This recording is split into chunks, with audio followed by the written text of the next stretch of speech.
हमारे पास तो लोग आते हैं, लाखों लोग आते हैं, हम तो बहुत नजदीक से देखते हैं। अनेक ऐसी बेटियां विवाह को कई दिन हो गए।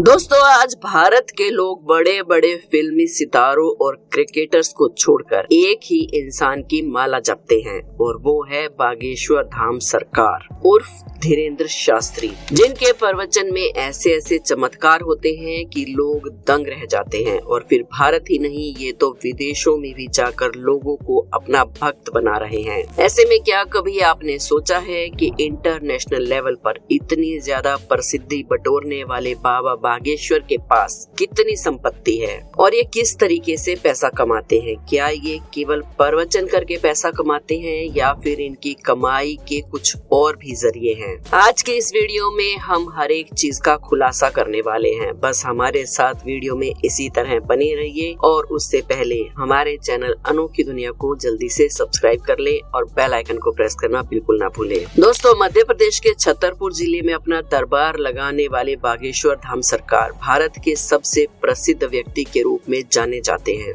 26 साल की उम्र का ये नौजवान लोगों को अपना मुरीद बनाते चले जा रहा है। इनका प्रवचन सुनने और इनके दरबार में अर्जी लगाने के लिए लोग मीलों दूर से आते हैं। कई बार तो इतनी भीड़ लग जाती है कि लोगों को वापस भी भेजना पड़ता है। 4 जुलाई 1996 को मध्य प्रदेश के छतरपुर जिले में जन्म लेने वाले धीरेंद्र शास्त्री का जन्म बहुत ही साधारण परिवार में हुआ है। बस फर्क सिर्फ इतना है कि इनके दादाजी भी एक धार्मिक गुरु थे जो हनुमान जी के बड़े भक्त थे। लेकिन धीरेंद्र शास्त्री आज जैसे दिखते हैं, पहले ये बिल्कुल भी ऐसे नहीं थे, क्योंकि दादाजी भले ही धार्मिक गुरु थे और गांव में दरबार लगाते थे, लेकिन इनका परिवार आर्थिक रूप से बिल्कुल भी मजबूत नहीं था। लेकिन धीरेंद्र शास्त्री ने कभी पैसों को इतनी अहमियत ही नहीं दी। ये हमेशा अपने दादाजी के साथ भक्ति में लीन रहते थे। तभी तो मात्र 9 साल की उम्र में धीरेंद्र शास्त्री ने हनुमान जी को अपना गुरु मान लिया और उनकी पूजा करनी शुरू कर दी,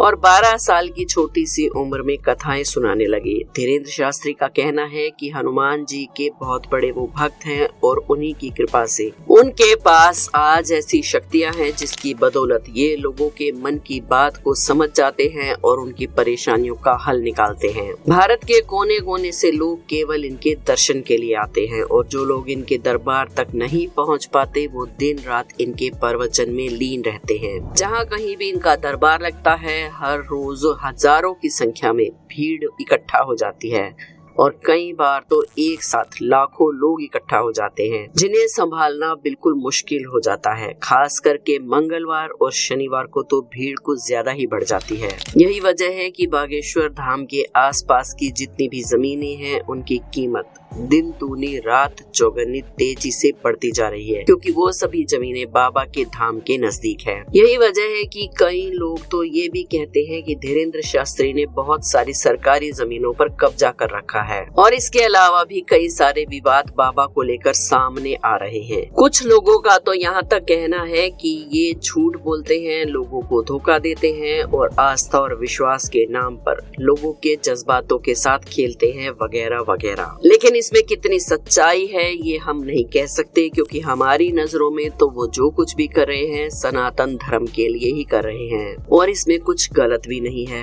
बाकी जब कोई व्यक्ति प्रसिद्ध होता है तो उससे ईर्ष्या करने वाले बहुत से लोग सामने आ जाते हैं और उस पर उल्टे सीधे लांछन भी लगाने लगते हैं। गैर हिंदू तो इनके ऊपर कई सारे मुकदमे भी दर्ज करवा चुके हैं। कहा तो ये भी जा रहा है कि बागेश्वर धाम में आने वाले लोगों की संख्या इतनी ज्यादा हो गई है कि आसपास की जो दुकानें हैं उनका किराया 1 लाख से ऊपर चला गया है, और इन सब चीजों से बागेश्वर बाबा को खूब फायदा होता है। इसीलिए तो कई सारे लोग ये दावा कर रहे हैं कि बागेश्वर धाम सरकार की कुल संपत्ति 20 करोड़ से भी ज्यादा है, और ये भी हो सकता है कि इनके पास इससे भी ज्यादा की संपत्ति हो। हालांकि बागेश्वर बाबा का असली काम कथा वाचन करना है, जहाँ ये अपने दरबार में आए हुए लोगों को रामायण और महाभारत की कथाएं सुनाकर ईश्वर के प्रति उनके प्यार और विश्वास को बढ़ाते हैं। धीरेन्द्र शास्त्री विदेशों तक में जाकर कथा सुना चुके हैं और अपने शब्दों का जादू बिखेर चुके हैं। कहते हैं कि जो कोई भी एक बार धीरेन्द्र शास्त्री की कथा सुन लेता है वो बार बार इनके धाम पहुंच जाता है, क्योंकि इनकी बातों में भक्ति झलकती है और ईश्वर के लिए प्यार लोगों को अपनी तरफ आकर्षित करता है। अब जाहिर सी बात है कि इस समय धीरेन्द्र शास्त्री भारत के सबसे लोकप्रिय व्यक्ति बन चुके हैं और सफलता के बिल्कुल शिखर पर पहुंच चुके हैं। तभी तो आए दिन धीरेन्द्र शास्त्री की कोई ना कोई वीडियो यूट्यूब पर ट्रेंडिंग पेज में आ जाती है।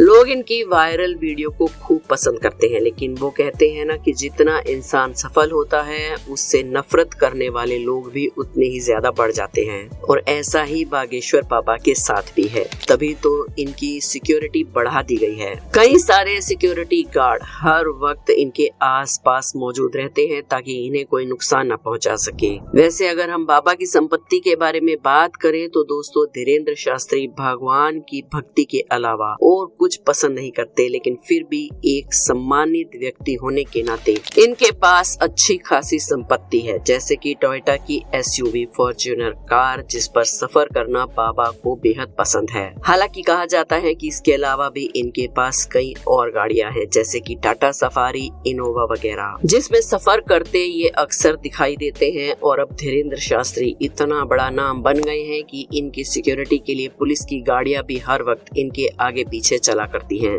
और अगर घर की बात की जाए तो बचपन में धीरेन्द्र शास्त्री काफी छोटे से घर में रहते थे और वो घर कच्चा भी था। उसी कच्चे मकान में इन्होंने अपना पूरा जीवन बिता दिया, लेकिन अब इनका मकान पूरी तरह से पक्का हो चुका है। लेकिन जब आप इनके घर को देखोगे तो वो किसी साधारण इंसान का घर ही लगता है, ये किसी महलों जैसे घर में नहीं रहते। धीरेन्द्र शास्त्री ने अपने गांव में ही साधारण सा 2 मंजिला मकान बनाया है, जिसे देखकर ऐसा बिल्कुल भी प्रतीत नहीं होता कि ये भारत के सबसे प्रसिद्ध इंसान का घर है, जिसके दरबार में बड़े बड़े सेलिब्रिटी दर्शन करने आते हैं। जब ये प्रवचन करते हैं तो कुछ लोग तो भगवान की भक्ति में इस कदर लीन हो जाते हैं कि नाच गाना भी करने लगते हैं। असल में बागेश्वर बाबा का कहना है कि दिन में आधे से ज्यादा समय तो ये प्रवचन में ही बिता देते हैं, उनके पास घर जाने का भी समय नहीं होता। जब घर जाते हैं तो उन्हें गांव में अपना छोटा सा साधारण सा घर ही पसंद है, वो किसी आलीशान महल में नहीं रहना चाहते। वैसे एक बात तो कहनी पड़ेगी कि धीरेन्द्र शास्त्री को भारत का सबसे लोकप्रिय कथावाचक बनने के लिए बहुत मेहनत करनी पड़ी, क्योंकि छोटी सी उम्र में बच्चे जब खिलौनों के साथ खेलते हैं उसी उम्र में ये भगवान की भक्ति में लीन होकर कथाएं सुना करते थे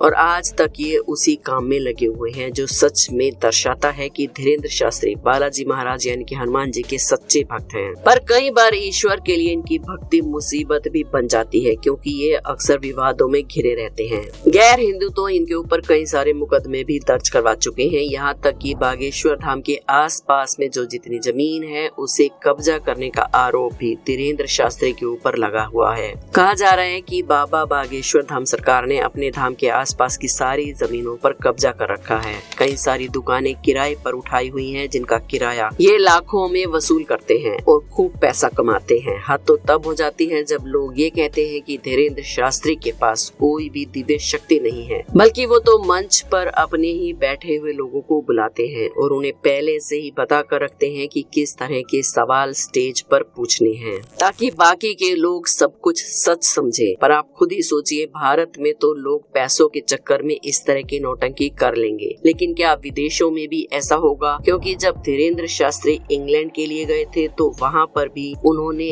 अपने मन से लोगों की बात पढ़कर वहाँ के लोगों को अपना चमत्कार दिखाया था और वहाँ के लोगों को भी आश्चर्य में डाल दिया था। और ऐसे कई सारे वीडियोस हैं जो आप इंटरनेट पर देखेंगे, जहाँ पर धीरेन्द्र शास्त्री मीडिया को भी खुला चैलेंज करते हैं कि आप दरबार में बैठे किसी भी इंसान को बुलाइए, मैं उसके सवालों के जवाब दूंगा। और वो लोगों के मन के सवाल भी पहले से ही जान लेते हैं और उसे पर्चे में लिख देते हैं। यहाँ तक कि एक बार तो उन्होंने सवाल पहले लिख कर रख लिया और जब रिपोर्टर महिला ने दरबार में बैठे हुए अपने पसंद के व्यक्ति को बुलाया तो पता चला कि बागेश्वर बाबा ने जो सवाल लिखे हैं वही उस व्यक्ति के सवाल थे। अब इनकी सारी बातों से ये चीज साफ है कि धीरेन्द्र शास्त्री में कोई न कोई खास बात तो जरूर है, तभी तो लाखों की संख्या में लोग केवल उनका प्रवचन सुनने के लिए उनके दरबार में पहुंच जाते हैं। उनका मानना है कि बाबा की बातें सुनकर ही उनके कष्ट दूर हो जाते हैं। ऐसे में आप 1 या 2 लोगों को गलत कह सकते हैं, लेकिन एक साथ लाखों करोड़ों की संख्या में लोगों को गलत ठहराना सही नहीं है।